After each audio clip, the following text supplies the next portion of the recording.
On Thursday, the 31st of July 2025, a virtual working meeting of the Standing Committee of the International Movement Forum of Supporters of the Struggle Against Modern Practices of Neo-Colonialism for the Freedom of Nations took place. Sarapinda mashoko, a post yoitiwa na ZANU-PF Secretary for Legal Affairs, Patrick Chinamasa, a post yoita panguva ine panoonekwa kunzi Patrick Chinamasa panguva ine munhu panguva ino ari panguva iri very critical, ari kukonzeresa masplits on the ruling party. ZANU-PF was subscribe or like on the bell activity na mnamudanyi kwa mchinzi.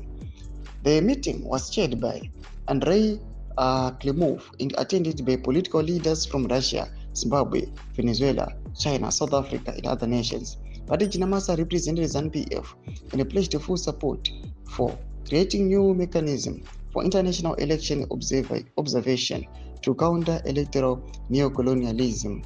Chinamasa argued that liberation movements in the global south face coordinated regime change efforts from Western governments, especially the USA and UK, through manipulation of electoral processes and biased observer missions, as in Zimbabwe's 2023 elections, media disinformation and selective use of human rights as political weapons, foreign aid tied to political conditions, voter technology manipulation, and NGO interference, economic sanctions intended to weaken governments, support for opposition parties, and hacking attempts on electoral systems.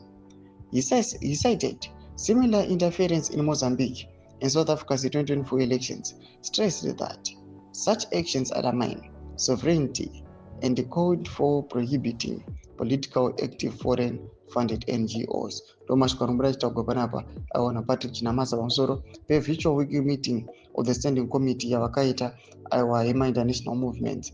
Tudze mafunguro enyu muri kudii pamusoro pechitiko ichi. Nakume section medu mafunguro enyu, subscribe or like, cheta on the bell icon.